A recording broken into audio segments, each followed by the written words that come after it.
Some people have speculated there'd be 4 sets of 3 missions within the first year. No way. 3 missions every 3 months? No way. That's if they're... that would mean...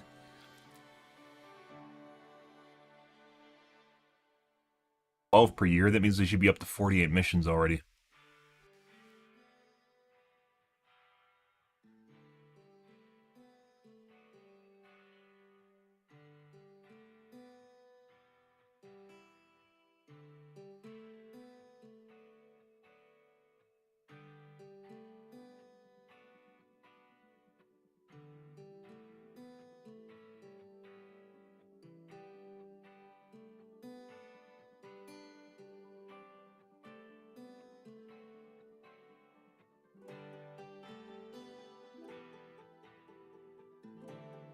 Four sets of 3 missions. Missions every 3 months. That'd be 12 missions per year.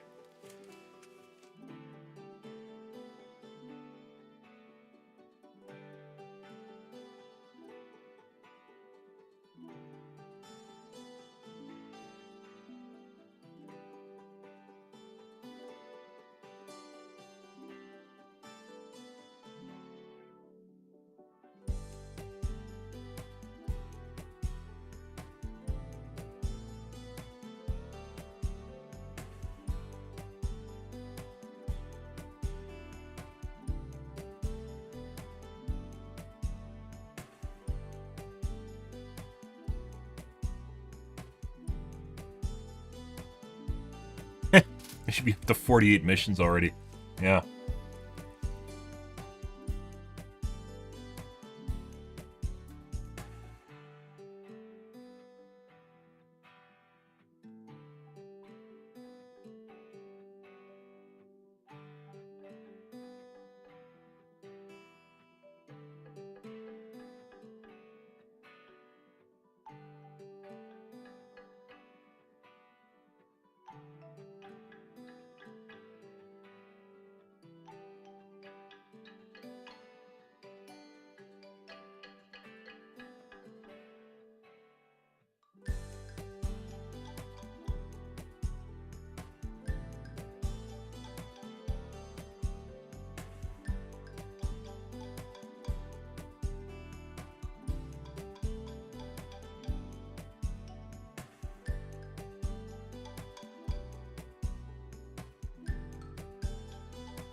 How much was Diablo 4?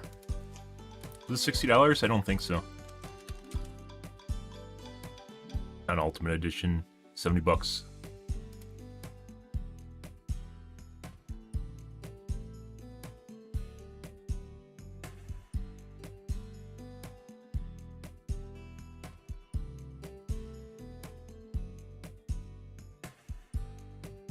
Kaplan 100% noped out of Blizzard at exactly the right moment. He definitely left that company, and he knew what was happening there, and he fucking noped out. And that was 2 years ago.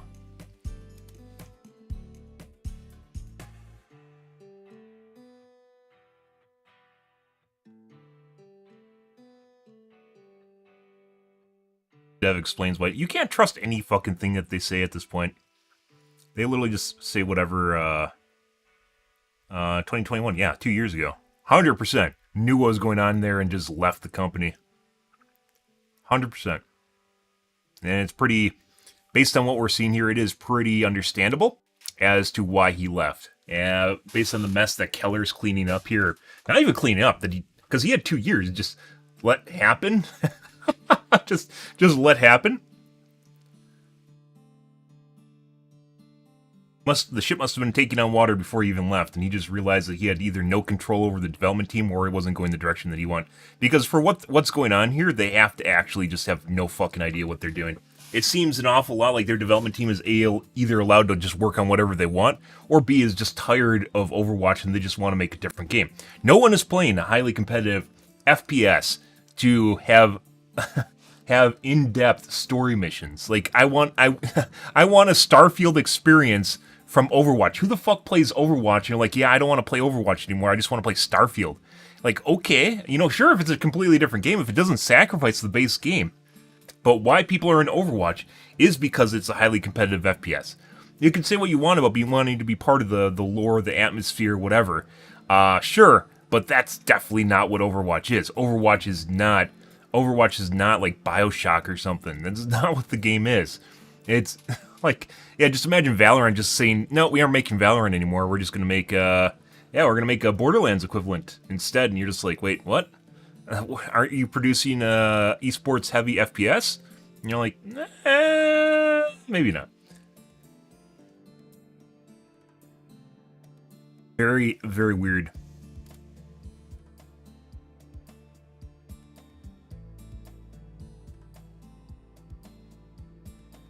You must have had absolutely no power, and you just decided to leave.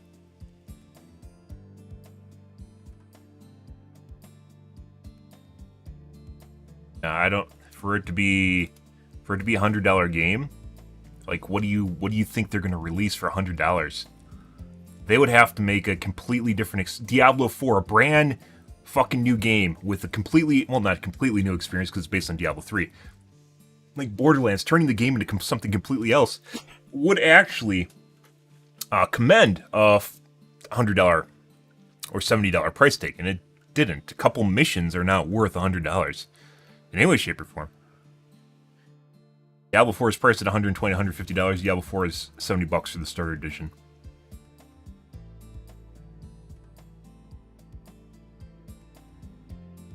Because it has an ultimate edition that's around $150 or whatever, doesn't mean you need to buy it.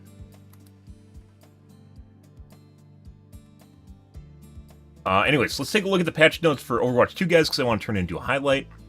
I don't know exactly how that works. We'll have to find out. I have not used the editor on YouTube yet. Let's see. That's what we're originally looking for here.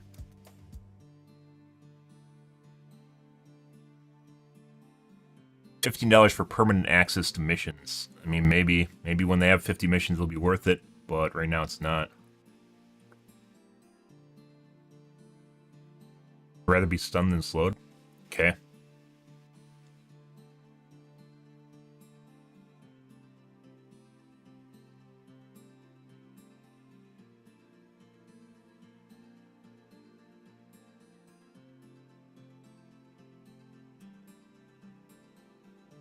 I expected the patch notes to be here. They're not.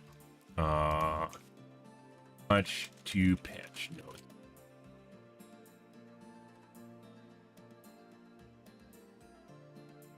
There. All right. Let's take a look through this, guys. We'll have Charles read some stuff here.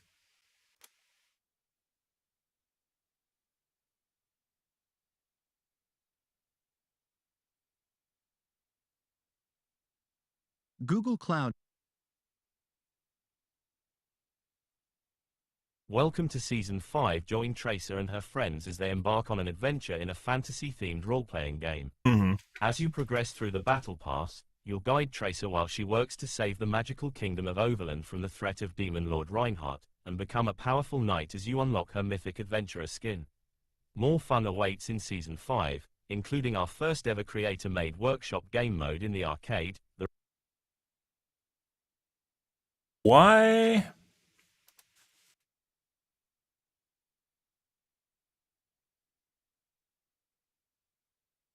Live event is over. Chat is no longer available.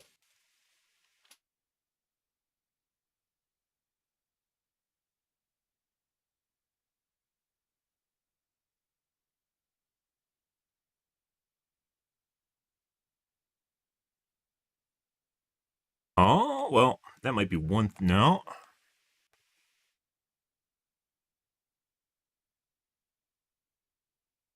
That's something.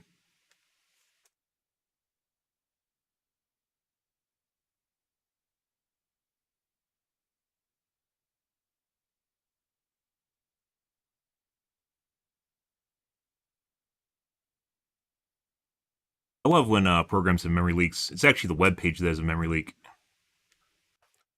Yeah.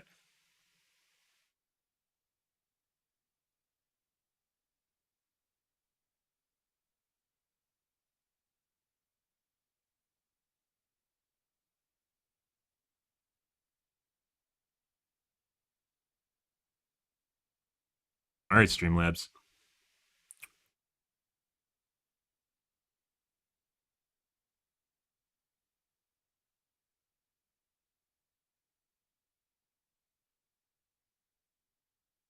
All right.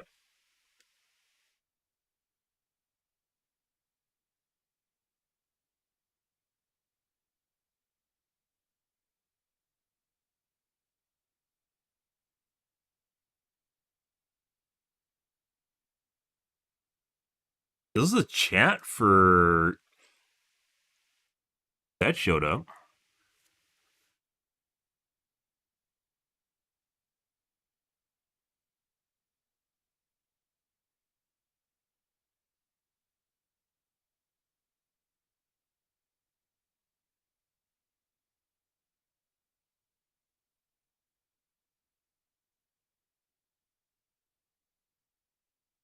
That showed up. So Kick works. Why is YouTube not working? Is there a different live chat every single time you start?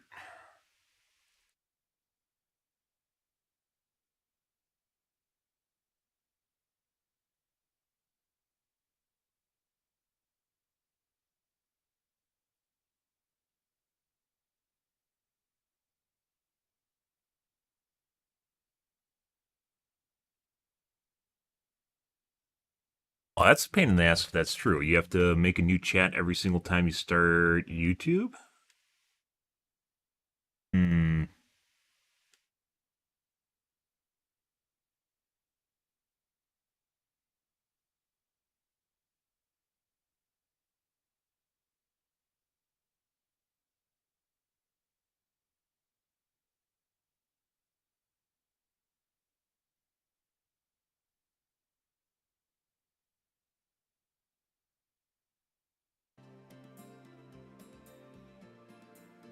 Well, I actually have a combined chat, guys, so you can see what other platforms are typing.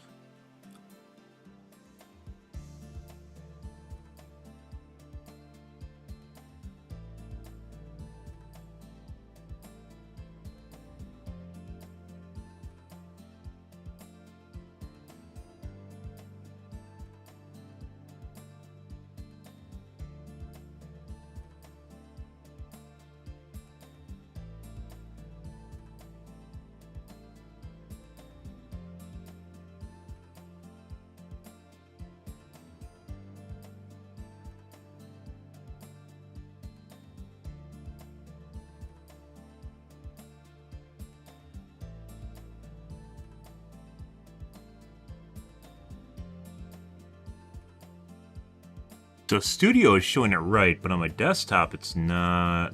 I guess it like creates a new chat window every single time there's a stream start.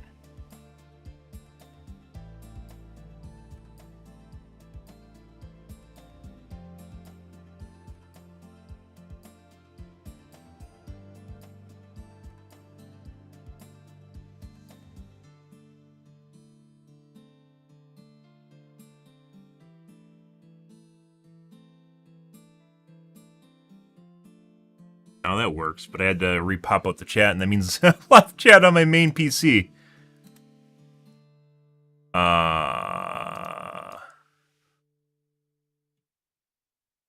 Different than what was actually in the chat room.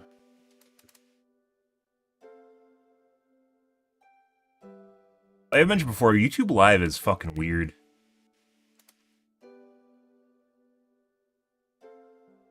I have mentioned before, YouTube Live is...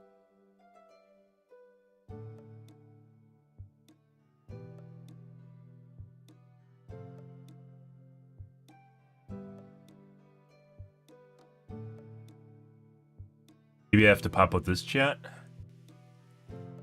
Share, highlight, top chat, live chat. Chat. Now I have it on my desktop, but I had to re-pop it out.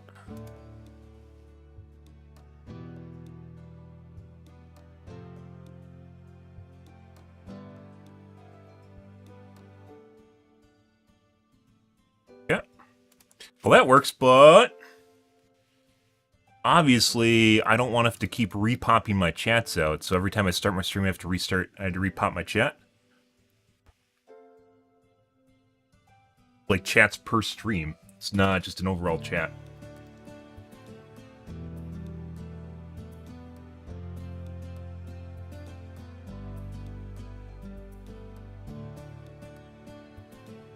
Okay. Well, we'll have to see what happens when the stream ends.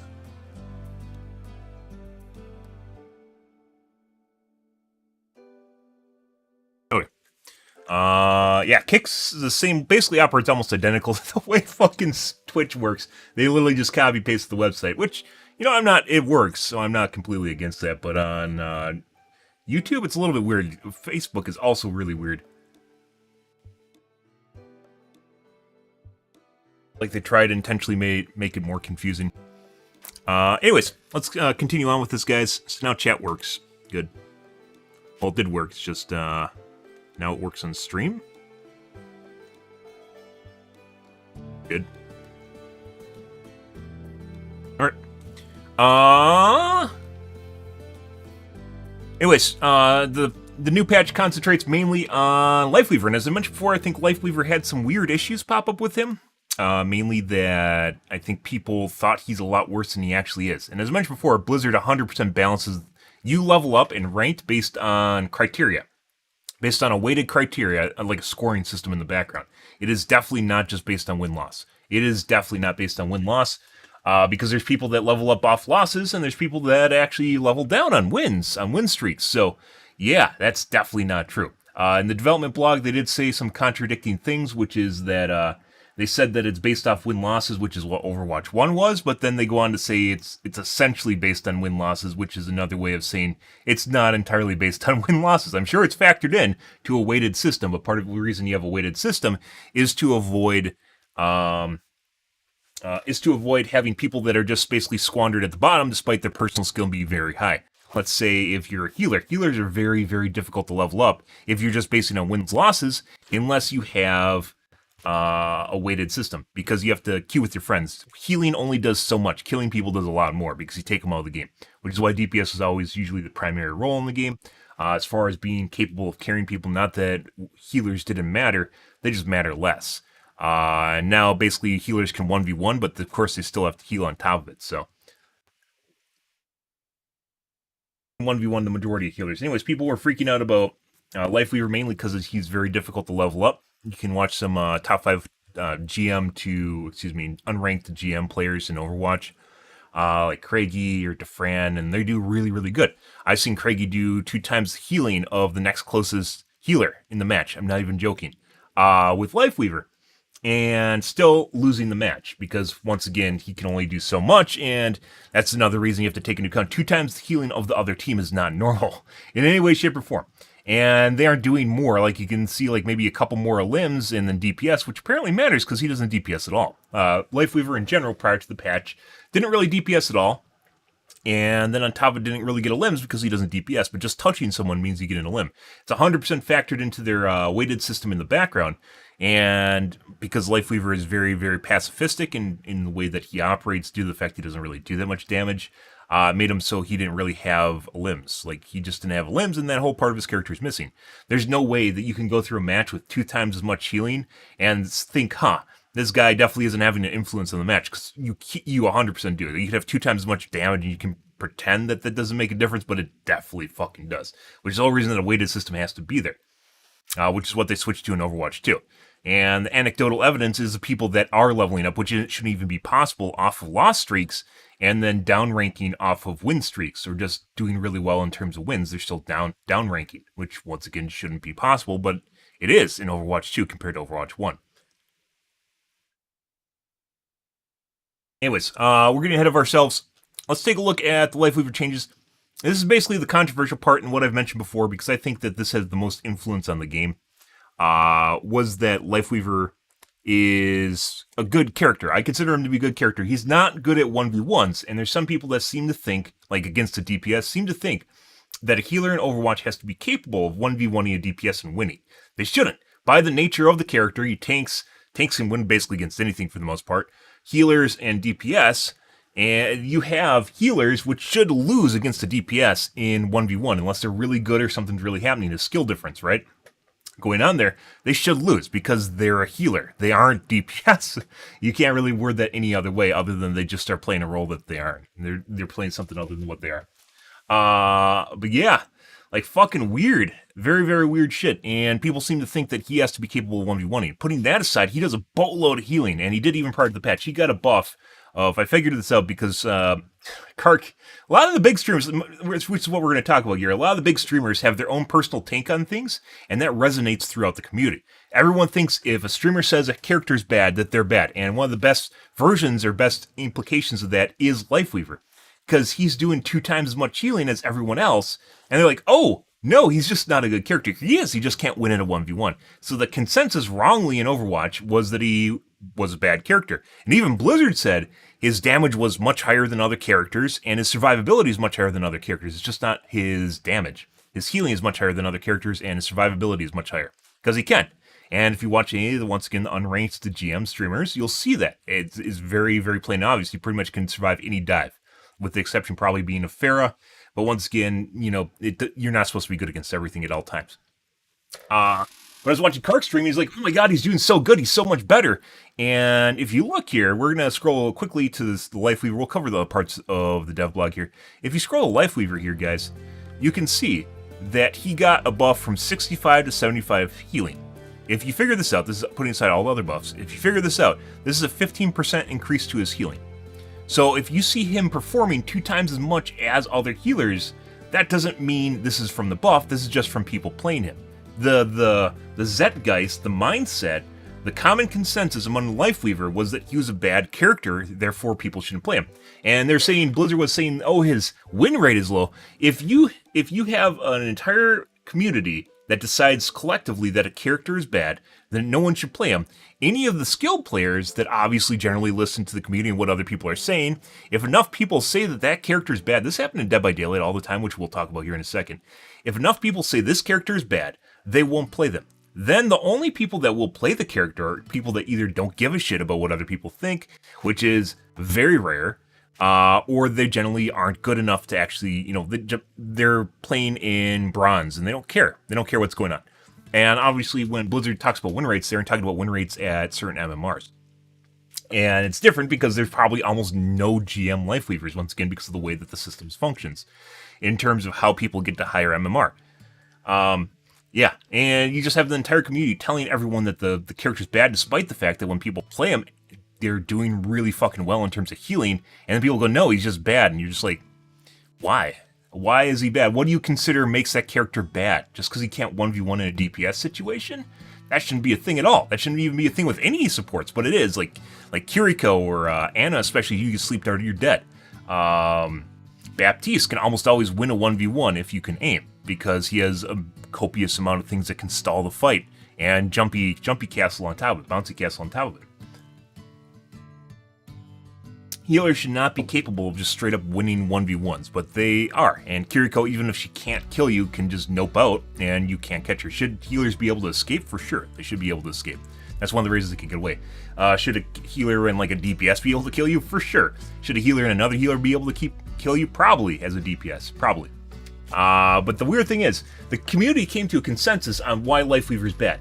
Liveweaver's a healer, and he's doing a shitload of healing, so why is he a bad character? I mentioned this before when we loosely talked about, in the dev blog, when we loosely talked about Blizzard's probably going to overbuff the shit out of Liveweaver to change the Zeitgeist. They don't plan on keeping all these changes. In no way, shape, or form. They're probably going to go back to somewhat similar what he was prior to the patch. The reasoning for this is so they can get a bigger swath of data by overbuffing the character. And it's pretty clear. I already seen people play Liveweavers. It's pretty clear that he's insanely OP as shit right now. And he was very good prior to the patch, too, on top of it. This is one of the most controversial changes in the game right now, where people think that Liveweaver's bad. Basically, you Dunning-Kruger with streamers, where streamers are like, no, Liveweaver's bad. But then you look at the other streamers that are actually, you know, like, performing well with him, extremely well with him, and you go, maybe that's not the way that it actually is. And there's a lot of people that will just literally just buy into whatever the consensus is. They'll just listen to their number one streamer, and they're in GM, and even if they want to play the character because they don't think they're bad, they're going to get bitched at by their team until they swap, which I've seen plenty of with any of the characters, for instance, unless they know them. With the streamers that do, unranked to GM, you just get people that would complain to tell them to swap characters. And yeah, and in my matches in quick play, I get people that will tell Liveweavers to swap characters in quick play at that. Yeah, he's a hated character, and because of his poor performance, which if you look at his performance isn't bad, and this is prior to watching unranked to GM players. And DeFran stopped playing him because he couldn't get further in ranked, despite the fact that he is doing 2 times as much healing as everyone else. Like, insane amounts of healing, and it doesn't matter. Him getting buffed right here from 65 to 75 is not going to change. Is not going to change the amount of healing he does by. It's 15%. That should be, it'll change things depending on how long people are alive, because then you can heal bot them better. It's not going to yield a 2 times increase in the amount of healing that's doing. Liveweaver was already doing this prior to patch. So this is not a big difference. The only difference in his healing is this right here, and then this down here, which is the life grip now has a 50, gives you 50 health. This is every 16 seconds. This is not going to give you any surmountable amount of healing. This is to top people up when they're coming back to you so they don't instantly die. This is very, very situational, which is why I'm not talking about this. This is his heal bot ability right here. This is just something he's casting all day, night long. And 15% is not going to change this. So as I mentioned, this is a weird scenario, and I mentioned I'm going to talk about Dead by Daylight here in a sec. This is a weird scenario in which the community has agreed that a character is bad, and then proceeded to not play him in order to basically make the game better for themselves, because you don't play bad characters, right? To make the game better for themselves, despite the fact he's actually a really good character. This point aside, his kit, which is designed around saving people, which is his life grip, already could yoink the tank from Netherlands, from Timbuktu. It could yoink the tank from Timbuktu all the way back to him and save them in an effectively a dire situation in which the tank would die if they don't have any mobility. There's almost no characters that can do that, and that's a pretty big deal. That's a very, very big deal, and there's like people that try to pretend that it's not a big deal. This is in addition to his healing already being very good. He's not a bad character, but the community agreed that he was a bad character. In Dead by Daylight, so I played Dead by Daylight for 2 years prior to coming back to Overwatch, and Overwatch 2 specifically. In Dead by Daylight, I was playing a significant amount of killers in a way that the community deemed to be uncouth, which is hook camping and tunneling. I did it better than anyone else, and it actually led to a Zeitgeist change in the community where a lot more people started hook camping and tunneling. Because survivors, it's a 4v1. So if you guys don't know what Dead by Daylight is, it's four survivors against 1 killer. Survivors will always bully the killer if they think that the killer is doing something wrong because they want to win. It's 4 people versus 1 person, and these guys all want to win. So if you do something that allows you to win, they're going to get angry at you. And I have a bunch of, if you look at my YouTube, guys, I have a bunch of clips under my highlights section of people that get royally pissed off, angry, and deceptive. They'll gaslight the shit out of you to try and get you to do what they want you to do. And they'll say anything, absolutely anything, to change your mind. And the community, weirdly enough, will come on a consensus where they'll say a character that's really good is bad in order to get people to try and not play them. They'll say tactics and strategies that you use are bad, so you won't actually do them anymore because they don't want you to win. They will gaslight you in every which way from possible. So this isn't actually, like, it does happen in the gaming industry. In the case of Dead by Daylight, it's very self-serving because it's the 4 survivors that always want to win. And people's, even to this day, even after it's become apparent and after BHVR, which is the company that makes Dead by Daylight, is going to great lengths to try and appease the survivors because they're a giant casual player base, appease survivors by preventing the killer. For instance, there's now a change that there's going in which will help prevent hook camping and tunneling. A little bit more, there's more finagling now to help with hook camping and tunneling, which basically means killers are just going to lose more because that's what they want. At the end of the day, game developers they're the hand of God. They can reach down and kill the killer for whatever reason so the survivors win. But they have to make them powerless instead so that the survivors have a better chance of winning, and basically just BM them, shit talk the killers all they want.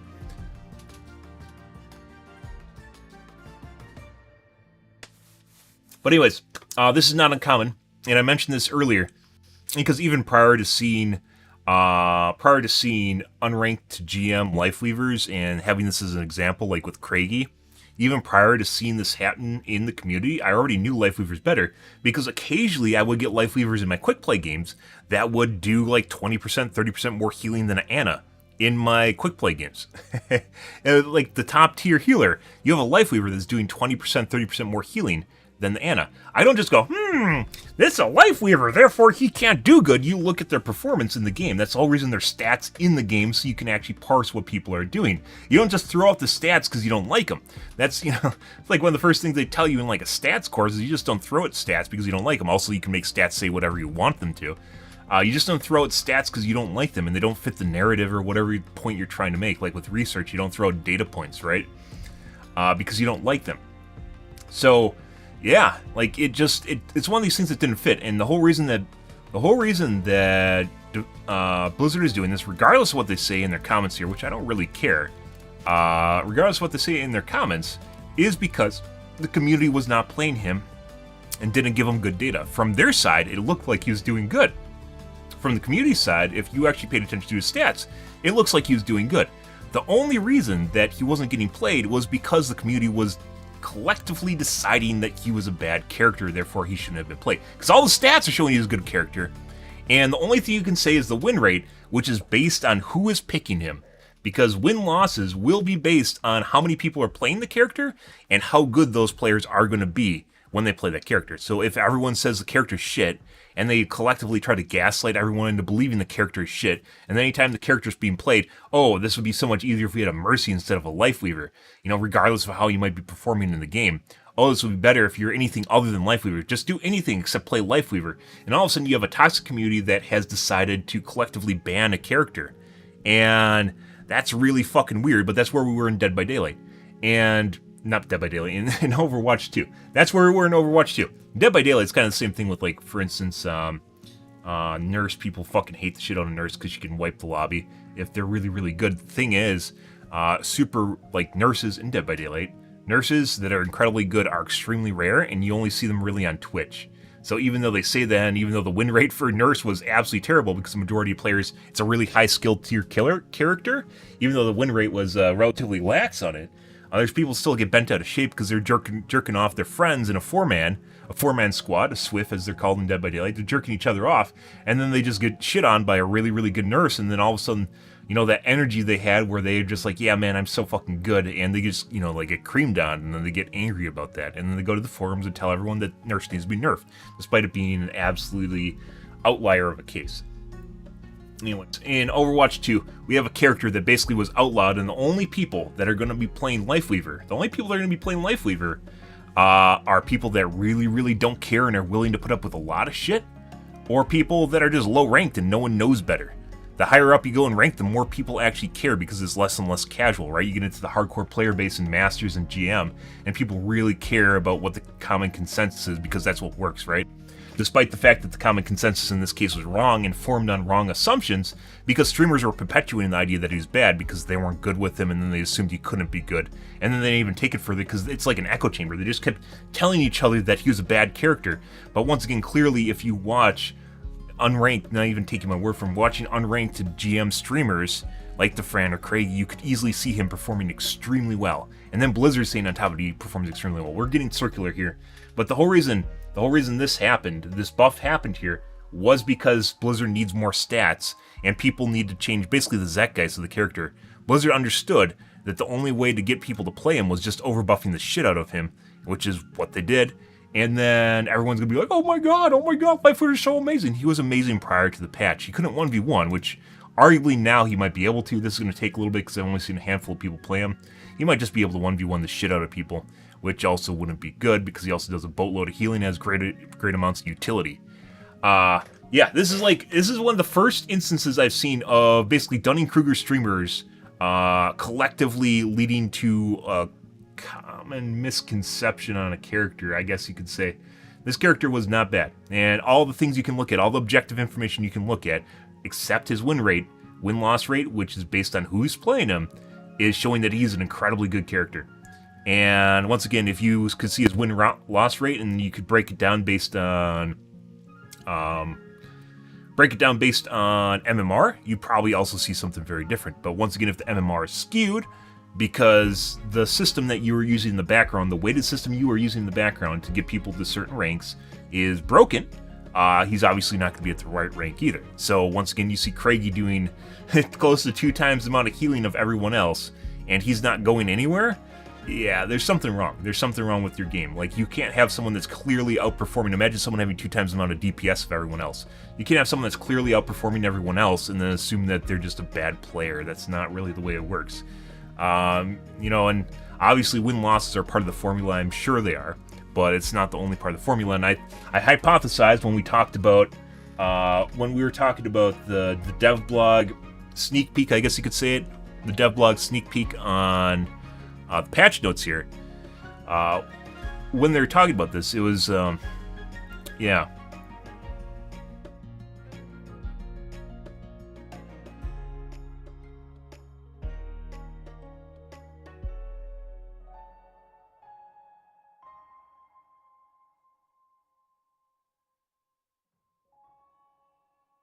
They know his ultimate ability was also OP because it is, even prior to when they buffed it.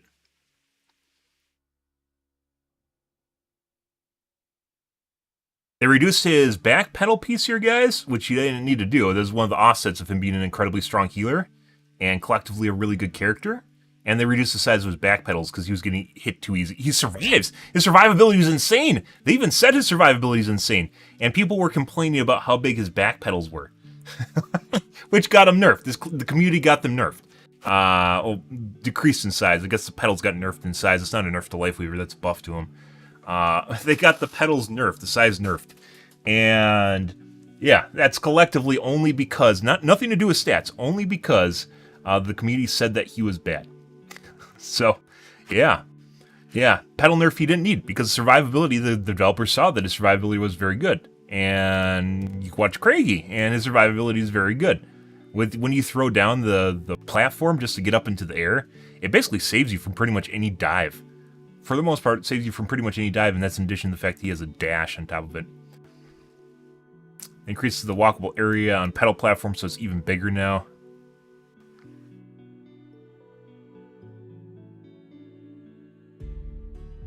Lift radius, less chance of getting triggering it. This is just a quality of life change. Yeah, and increased his life grip, which is already oppressive as shit. Yeah. Decrease it from 20 to 16 seconds. But he didn't need any of these changes. He was already good prior to the patch. It's just community collectively decided not to play him. And I believe the MMR in the background was stacked against him. You have someone's doing 2 times as much healing. Yeah, you can't say that they're bad and just completely throw out the stats. It doesn't make sense. In any way, shape, or form. You just go, oh, they're a bad player and they're exactly where they're supposed to be when they weren't. You know, they aren't. It's like someone doing 2 times as much damage and going, oh, they deserve to be in, like, bronze or something of everyone else. It doesn't make sense. The whole reason you use a weighted system is to avoid scenarios where people get trapped in MMRs that they aren't supposed to be in. And you can use a combination of wins and losses, so if they boost up and all of a sudden they're causing more losses than characters at the MMR. My guess is whatever system they had in the background couldn't get it actually bootstrapped off the Liveweaver data, so they had to overbuff him, in which they're obviously going to undo after this is said and done. Undo a lot of these things, or maybe even nerf them in other ways so it won't look like they're undoing the changes. Blizzard loves changing something and then not just changing it back, but changing something to change it back, but in a different way. To appear as though they weren't wrong in the first place. I don't know why they do this. They've been doing this for 2 decades at this point, where they try to make it seem like it's like a pissing contest. They make it seem like what they changed wasn't wrong, and therefore they're going to change it back, but not really, because they wouldn't do that, because then it's, you know, it's like throwing out the ideas that everyone else had, and but we aren't going to do that, right? Or making it seem like they're wrong. It's like a power control thing.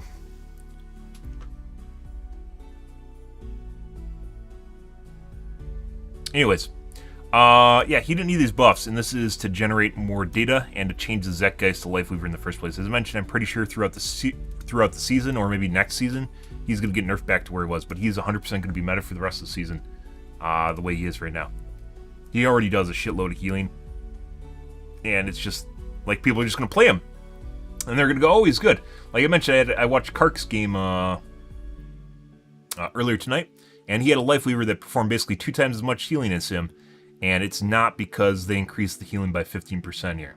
So, he already even did more healing than that, and Blizzard said he did more healing than that, and you could look at the, as I mentioned, I keep repeating myself here, but you can look at unranked GMs and see he's already doing more damage than that. Anyways, let's move along, guys. Yeah, the big take here, though, is Liveweaver, and as I mentioned before, he didn't need any of these buffs that he's getting right now. People say he did, but he didn't. They're just wrong. I mean, it's tough. It's a tough take on that one because I'm basically swimming upstream against Roaring Rapids as far as Liveweaver goes.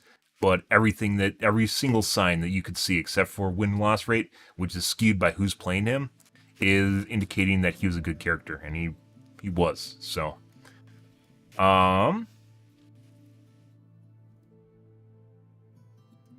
Ports are very, very dependent on their DPS, regardless of what rank you're at. Let's see what else we got going on here.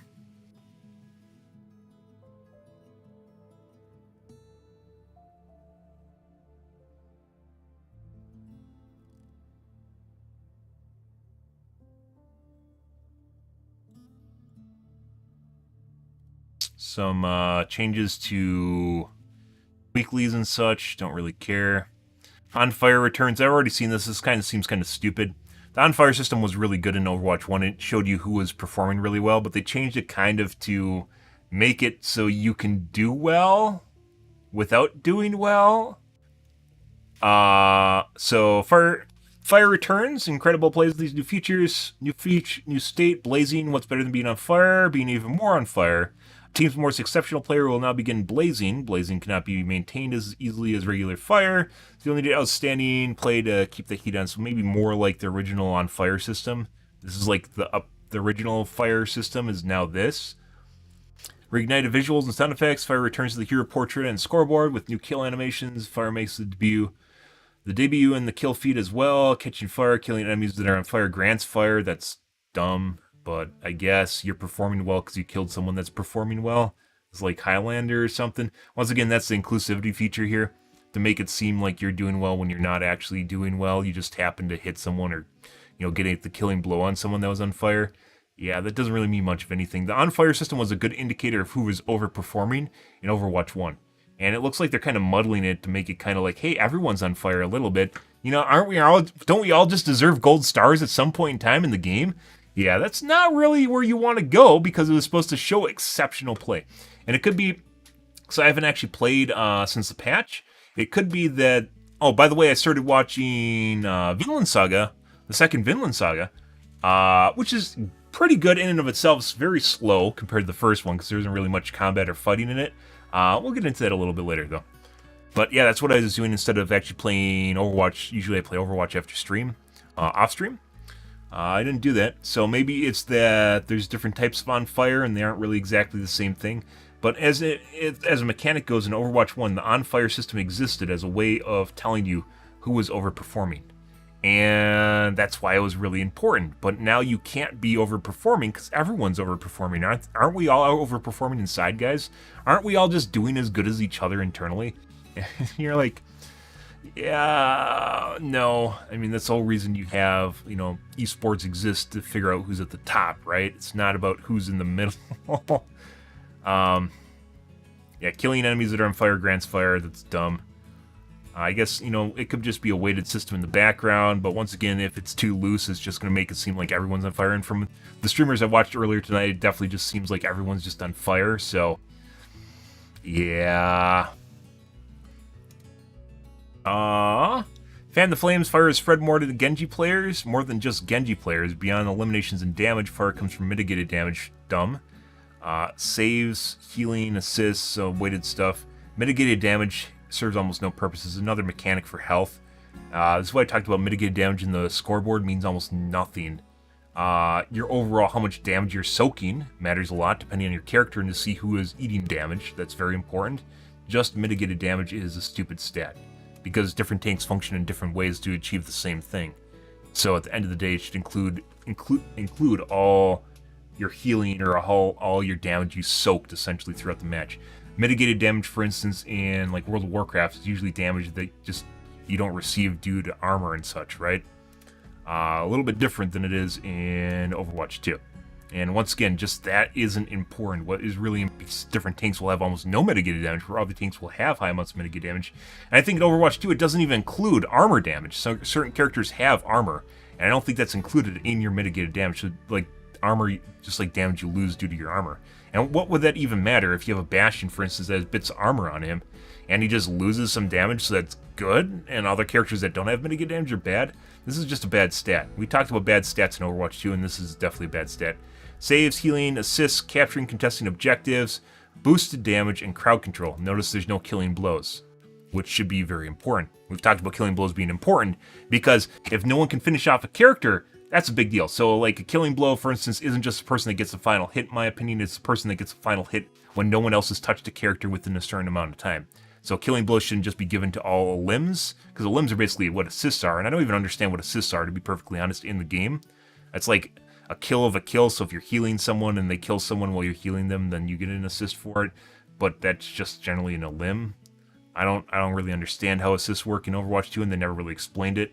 And I don't think they even understand what they wanted to accomplish with it, just like with mitigated damage. So as you can see here, there's no killing blows, which are incredibly important. Finishing someone off or multiple people off when no one's touching them and they're basically getting away, very important. Chase downs, you can call them whatever you want. Finishers, finishing someone, very important, because that's the difference between them getting away and them having a spawn timer, which is also very important. There's a lot of stats on the stat board in Overwatch 2 that are just deaths, very misleading, and or they aren't even helpful. Deaths isn't even helpful. What can you glean from deaths? Alt charge, if you guys know how alt charge works in Overwatch 2, or in Overwatch in general, alt charge is based on the amount of damage you do to someone. And you need 1800 alt charge, which is equivalent of 9 kills on one person, 9 deaths on one person to get an alt.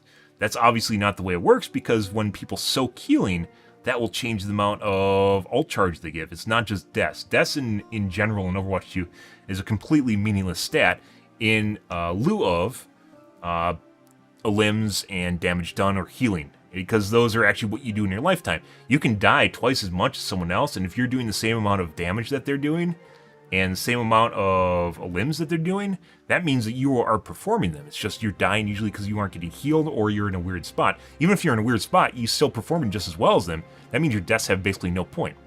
They're dying, you give someone 404 deaths, that would be, for a 200 HP DPS character, 4 more deaths. That means you gave them half an ult. Not the whole team, just one person half an ult. And that means nothing. So, yeah. Yeah, like completely misleading stats. We've talked about mitigated damage is dumb. Deaths is stupid. Assists are dumb. They should definitely add like killing blows and total amount of damage that you soaked, for instance. There's one other one.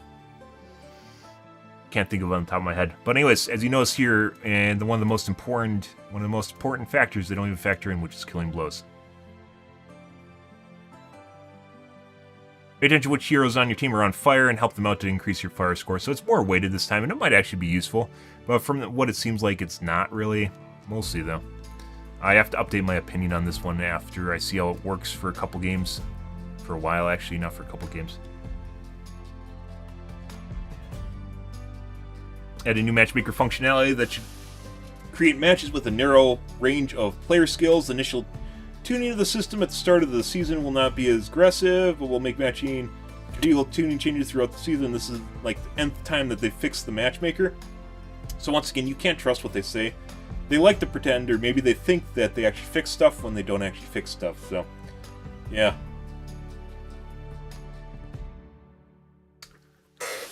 Matchmaker now prioritizes placing similar groups with wide skill ranges into the same match.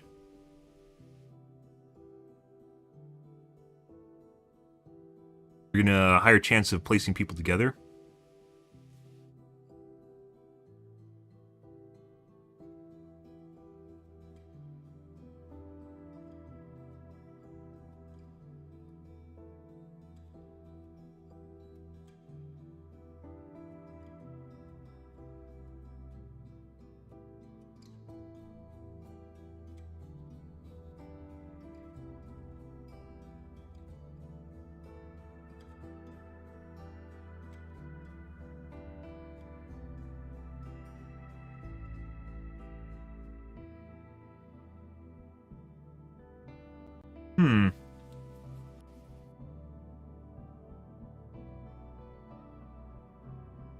Yeah. Anyways, there's a problem before with the way matchmaking balance works, especially like quick play, for instance.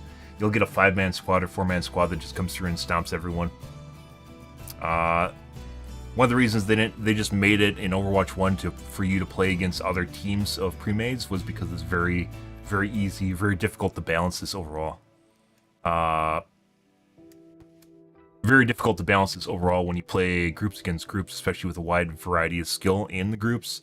And also generally why 5-mans weren't allowed to play against 5-mans or play against just randos in quick play, for instance, and you can't just make stacks. And I think they stopped stacks at GM now. In Overwatch 2, where in Overwatch 1 they weren't allowed at all, and you just had to play against other stacks, which no one liked doing because, lo and behold, it's very, very sweaty and it's not a good experience. What's a good experience with your friends is shitting all over people, and that's generally why people group together in the first place. Which is something they shouldn't have changed in Overwatch 2. Once again, I don't think they understood what they're doing when they're changing this stuff. It sounded good, probably, but when you think it out, it doesn't make sense why it's so restrictive in the first place, because you're playing a highly competitive first-person shooter where everyone is trying to be extremely good, and you just add imbalance to that, and people are just going to get pissed off. Address some issues of backfills. Quick play that could cause backfill to take longer time or never occur. That probably has something to do with the breadth of their MMR and how loose so like when a player leaves, they were probably looking for a player that was very restrictive, and now they made it less restrictive. They aren't saying this, but that's probably exactly what they did to fill in the gap of a player that basically left earlier, left the game that was already kind of balanced, whatever they consider balanced.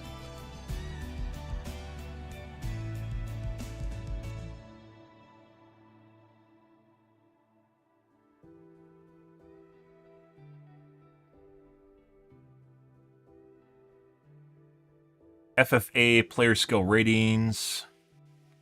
I don't understand. Like, there's gonna be a new competitive deathmatch. I don't know what the fuck they're doing. Yeah, like roll open queue is definitely not balanced in any way, shape, or form. I don't think anyone plays it because they're like, yeah, man, I want to play this game that's highly balanced, and I'm gonna play open queue. Open queue literally just ruins any sort of balance, semblance of balance in the game. It's pointless to even have competitive on it in the first place.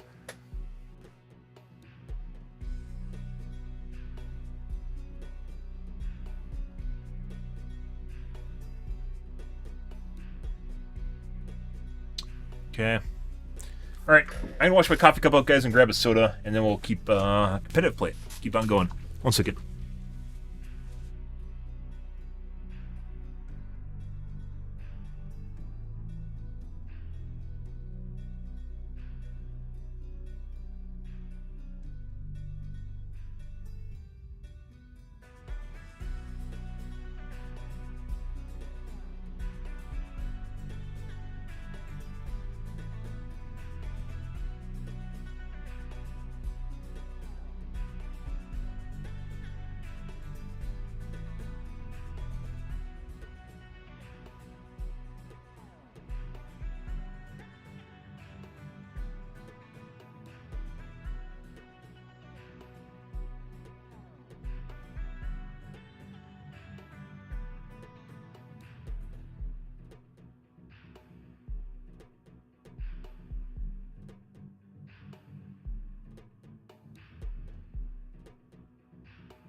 Righty.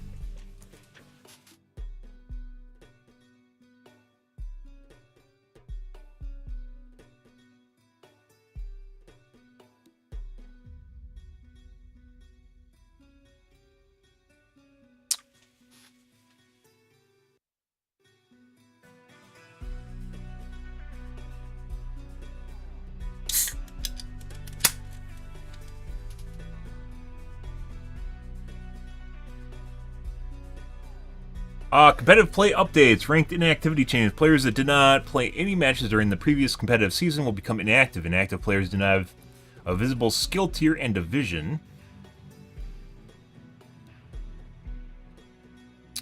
Each role and role queue can be inactive separately, while in open queue, a player only has one rank that can become inactive.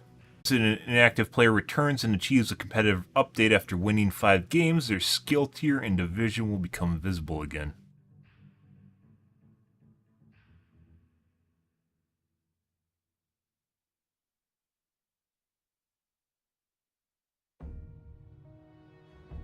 Okay. What? Wasn't that just the way it worked? When you played a game, you just weren't actually given a skill tier? Like, you didn't have a rank unless you actually played.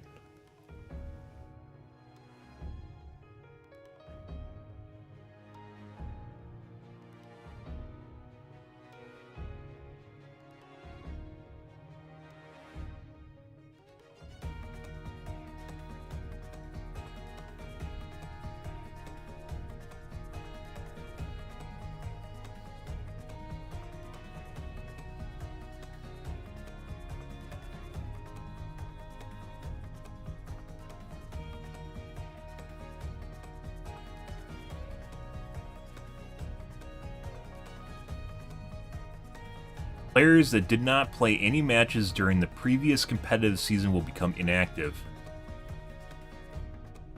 Not play any matches.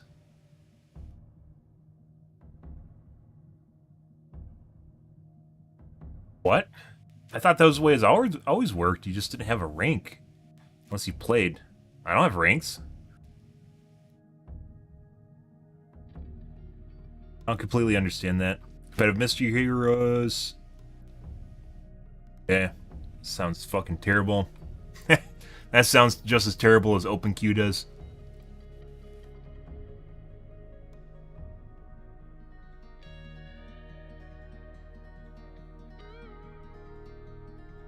They don't even play around anything that actually involves a team.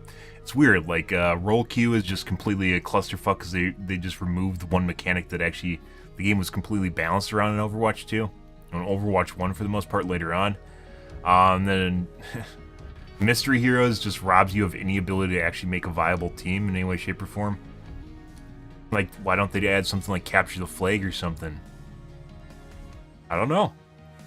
Instead, they're just like, yeah, let's just completely remove mechanics from the game. That'll make it fun. Instead of basically taking your team and plopping it in a different setting, right?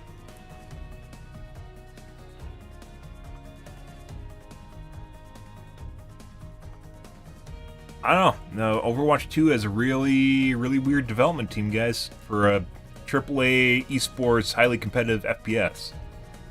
They'd make some really, really weird design decisions, and I think it has a lot to do with them having basically no head anymore. I don't know what Keller does, but apparently he's not that, or he has no idea what he's doing. Just like everyone. Camel is a horse designed by committee. Favorite saying. Just a bunch of people with too many dicks in the pie. Too many people trying to do the same thing, trying to have a say in stuff, and they just rips apart. Very weird. Let's add competitive mystery heroes. That's a great idea. Let's turn this arcade game mode into a full-time thing in our game. Like, no. Anyways, moving along. Junker Queen. Yeah, she was very oppressive. Very, very good in this last season. A lot of people played her. Temporary health reduced from 200 to 150. That's not... Once again, remember, guys, how I mentioned that Blizzard just doesn't undo buffs they made? Instead, they nerf something else to pretend like they knew what they're doing in the first place. She needs to have her damage leech reduced. Like, she had an increase, it needs to be reduced. It's not hard to see that. And instead, the commanding shout, the health from it now is from 200 to 150. That's not going to change fuck all. I don't know what they're thinking. I guess maybe they're going to reduce it to 50, or maybe just remove the health from it altogether. But yeah, that's not why she's doing so well. She's doing so well because of her life leech. And from damage. That's not what they're changing. Ultimate cost reduced, increased by 15%, so they nerfed her ult a little bit. This is, I don't They're like, yeah, let's nerf Junker Queen, but not undo the changes that we did, or reduce the, turn the knob a little bit down because we turned it up too far, turn the knob down a little bit. They're like, yeah, no, let's just nerf a different part of her kit. And you're like, why? Why? The sustain is what makes her so OP. Anyways, Roadhog.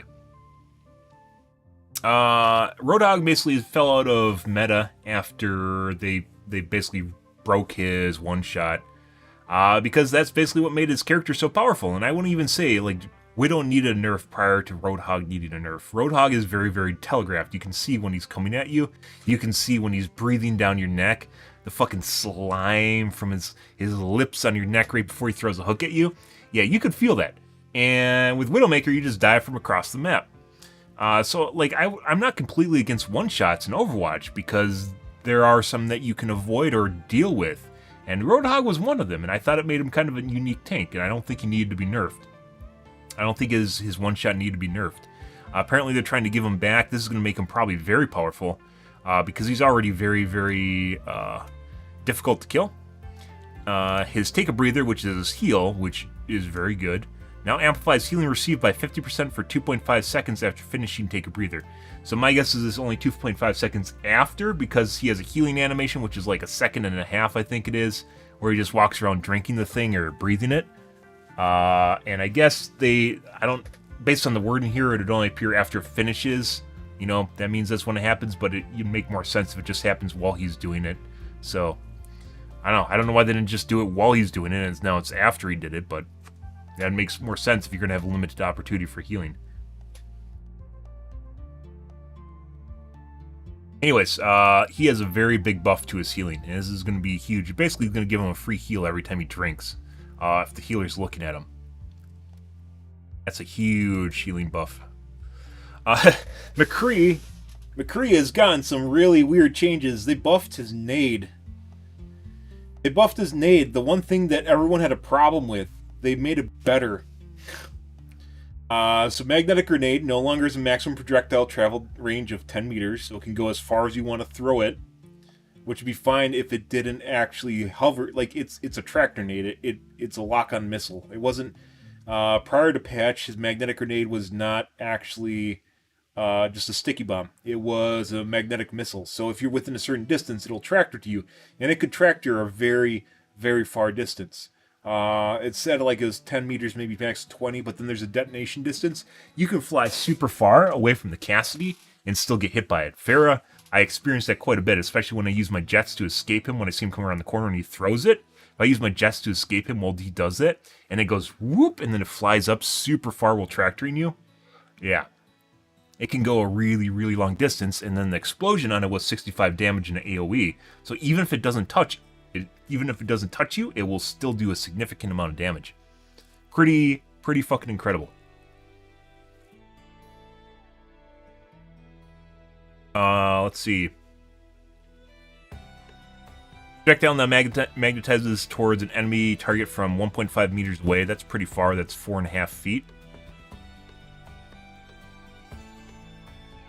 Yeah, 4.5 feet. A meter is basically a yard. I don't know if it's longer or shorter than a yard. I think a yard's shorter than a meter. Yard in a meter. Yeah. So a yard is shorter than a meter is. 9. Yeah. Very close though. So it's about 4.5 feet. Which is very far for magnetic. It chases up to 1 second. You can go very far in 1 second, depends on how fast the projectile's moving. I think it already did 1 second in the game, and it can go very, very far in that 1 second. Impacting damage increased from 0 to 10. Explosion damage reduced from 120 to 70.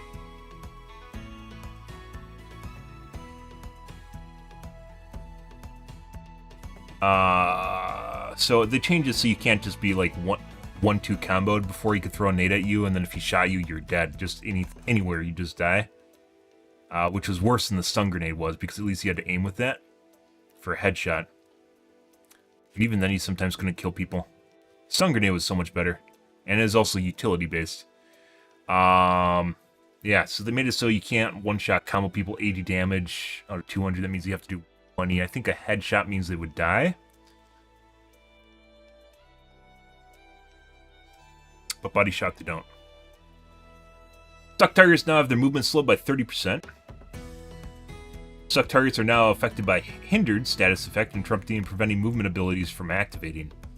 For how long? Say. Good. So there's an wild card for how much that actually might affect you that could definitely kill you. If you're flying, that definitely could kill you. So basically it's a mini EMP. Movement and movement effects. So you can still use your defensive abilities for whoever has them, but movement effects are basically fucked. Good.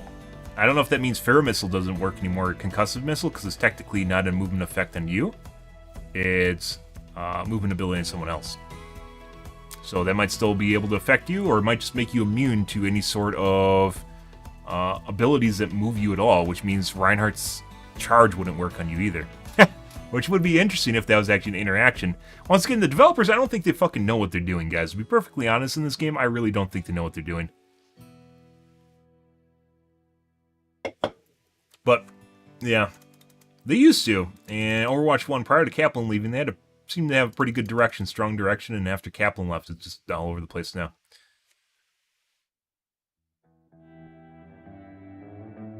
That'll be interesting to see how it works. My guess is it just stops you from using, like, jump jets, for instance, as Pharah. It might just stop you from using jets at all, which also be fucking obnoxious. It's like a mini EMP. Genji! Maximum ammo increase from 24 to 30. Yep, he got a random buff to his ammo, and apparently decided to keep it for whatever reason. Hanzo. It reduces maximum damage from 125 to 120. I believe this makes it so you can't two-shot people anymore. It has to be 3 shots. Take a look.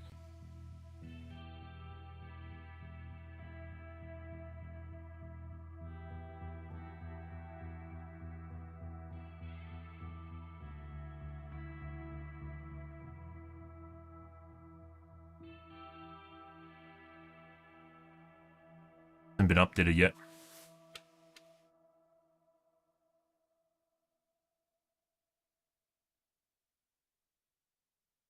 He can't one-shot 250 HP heroes, for what that's worth. From a headshot. I guess it doesn't change 1-2 combos any at all. Just it stops 250 HP heroes from getting one-shot from headshots, which... That's a pretty... It's like 2 heroes or something? 3? You get Sem, Reaper, and Bastion. Although Bastion's a lot more than 250 HP. Sonic Arrow Impact Sound now plays for enemies. I mean, I always just heard when I heard a arrow hit at the wall near me, and obviously I'm not over there, that it's a Sonic Arrow. That was the assumed belief at the time. I guess that wasn't, and now you just know. Okay. Maze has always been this convoluted hero. They had no idea what they did with her in Overwatch 2.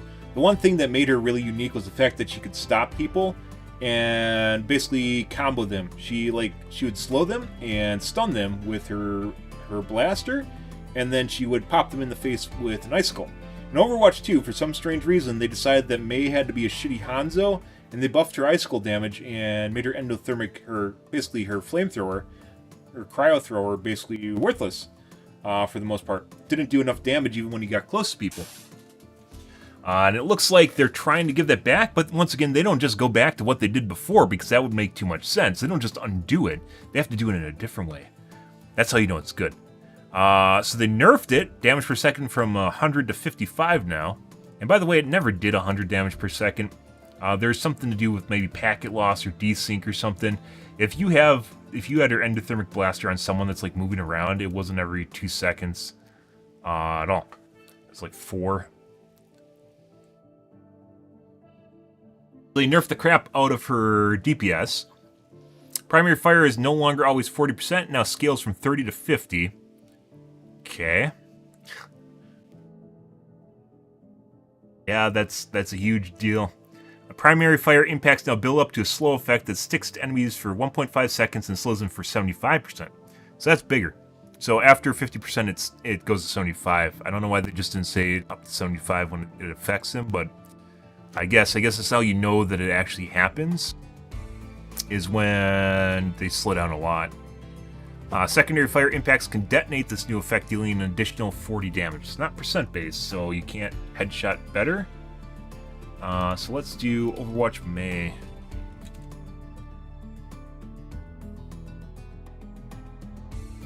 May's another one that's 250.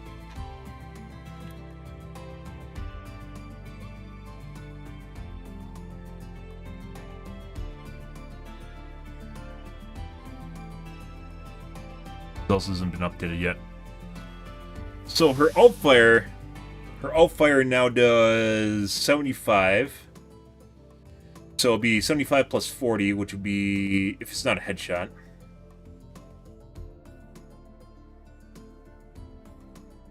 $115.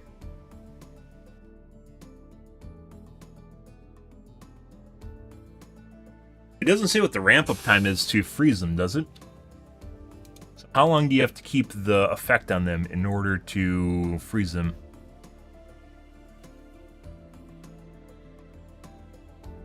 Doesn't say. Doesn't say how long you have to have the primary fire on them to slow them to 75%. So you probably could calculate out the amount of time you'd have to keep it on them to freeze them. Could also be 1.5, but it doesn't say. So my guess is they tried to make this like a 1-2 combo, where after you freeze them, then you icicle them. Once again, still not as good as it was in Overwatch 2. That moment, just like with McCree, where he has to roll around and try to get an angle on you to shoot you in the face. That was part of the game, was hiding your face so you couldn't get icicled in the face or get shot by the McCree. Like part of the game was trying to hide your headbox and deal with that. No, they just changed it and made it slightly different, worse in my opinion. Kind of giving her back the same combo from Overwatch 1, but not really. That was the one thing that makes her really unique, was the fact that she could stun people, which would then also help cater to her her ability to trap people, area control, area denial, to hold an area and keep people in it, and especially with her wall and then her ult, made her pretty potent. And then Overwatch 2, they got rid of that, which basically neutered her combo and made her worse. Yeah, and this kind of gives her a little bit of that back, but once again, at the same time, it doesn't, because you can't freeze multiple people at the same time. You can slow them at the same time, but they can still get away. So, still not as good as she was in Overwatch 2. Once again, I have no idea why they changed her from Overwatch 2, but I guess they had to get rid of CCs in a highly, highly fast-paced FPS, competitive esports FPS. They had to get rid of the one thing that's supposed to help deal with really, really fast heroes. Yeah. They thought that they need to get rid of all of it. The only thing in Overwatch 2 that really sucked, or Overwatch 1 that really sucked, was the double shields. And at the end of Overwatch 1, it wasn't really a thing anymore. So, yeah, and they could have definitely changed it without getting rid of 2 tanks, and there's a lot of things that they didn't need to get rid of that they decided they had to in Overwatch 2 and just made a worse game. The big deal with the tanks was the fact that it was difficult to find 2 tanks that wanted to play, from what I understand. So, yeah. It makes sense in that standpoint, but from a gameplay perspective, it doesn't make sense. They could have also changed the ratio, too, and made it like 3 DPS and 2 tanks and 2 healers. Yeah. And they didn't. They could add more players, and instead they didn't. Let's see, Reaper.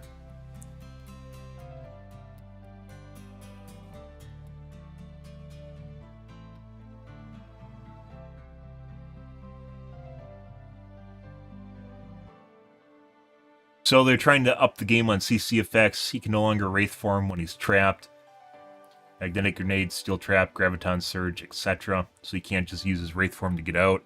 Reaper's not very strong. He didn't need nerfs, but I guess.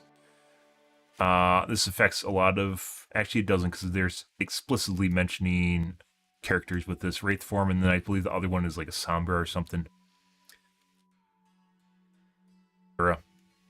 Even though, like, McCree can roll. I don't know if he can roll out of stuff. I don't think so. Tracer got nerfed, probably because her win rate was too high. They buffed her last season, and then they nerfed her again. Last season, 2 seasons ago, one of the two. Apparently she does pretty well at high MMR. So, based on leaderboards too, as well. Widowmaker got nerfed. Once again, I don't think they nerfed her in the right way. They could have done a bunch of other things other than messing with her one-shot capabilities. They made it so there's a damage fall-off now at range, which is weird because she's a sniper. It should have been the opposite direction. The closer people get to you, the less damage you do to them. That forces you to engage at certain ranges and run away. That's definitely how she should have been played, instead of making it so she has to get closer to people. She's a sniper. It should have been the opposite direction. Otherwise, they could have adjusted slew rate to make it so you can't flick your mouse all over the screen, or scope in time to make it so it takes longer to scope in and scope out, so you're more vulnerable. None of the things they did. Instead, they just gave her damage fall off. And based on what I've seen, apparently it doesn't matter much because you're already in effective range to begin with in most engagements. So I don't think they didn't really accomplish what they set out to accomplish if they actually knew what they're doing. Liveweaver, we already covered extensively. I do believe that there's just a lot of people on Twitch that had no idea what they're doing, and they just based it off knee-jerk consensus of what everyone else is saying. Same thing as Reaper. Change the lighting around to maps because apparently that makes Overwatch 2 cool. It doesn't, if you guys remember, I think it was Rialto. I don't know, whatever the map is, Gibraltar. It was Gibraltar, where you look out over the water tower over the water and you get completely blinded. I guess they didn't. Oh, they did change that. They didn't. Redesign the final defender spawn area at an exit, because that's actually difficult to defend, coming out of that one by the door, by the side. And an exit route from the forward defender spawn.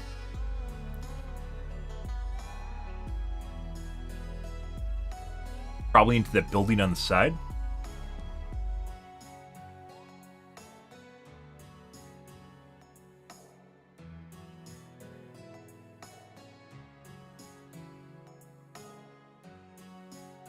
You can see what that is.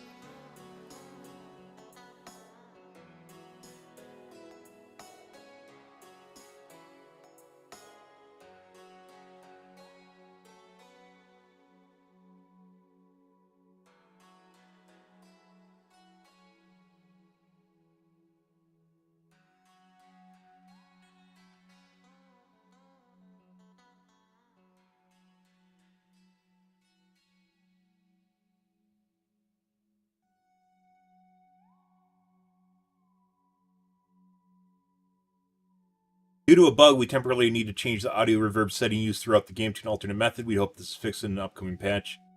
Okay. Something did sound kind of funky with it, and I guess it makes sense. The Overwatch 2 audio in general is pretty shit. Not the sound effects, not the pure audio itself, like the sound file, but how it's presented in the game. The number of sound channels, DSPs or lack thereof, HRTF, which doesn't exist because it's a two-dimensional plane. Where you have X-Y axis, you do not have a zeta axis.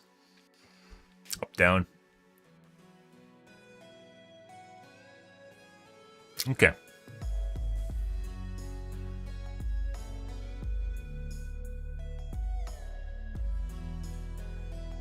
Yeah. All right, let's take a look at credits here.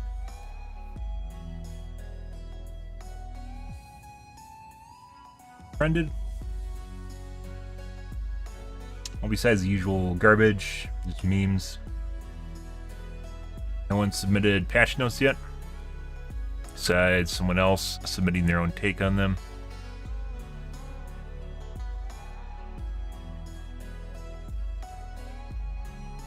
PvE should be free. No, I disagree.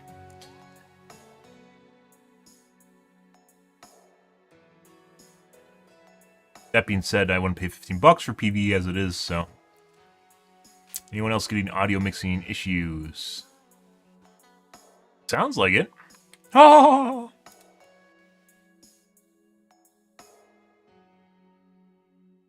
I was going crazy. Sounds weirdly louder, but static, like not clear at all.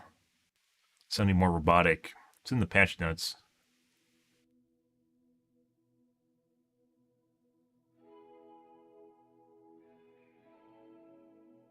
I'd actually rather be stunned than slowed. Cassidy nade buff.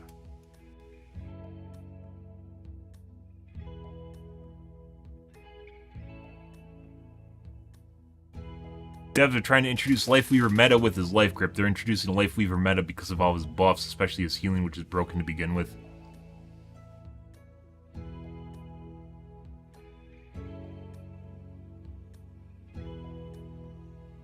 Related to Liveweaver.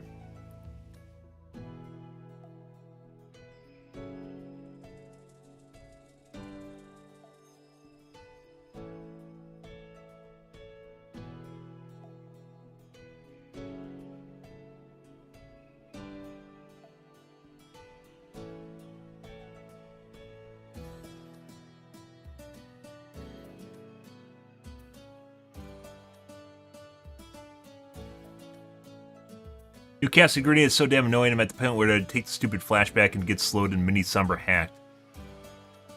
See, I had to be close before. Yep. You can throw it from across the map. And screw you, basically.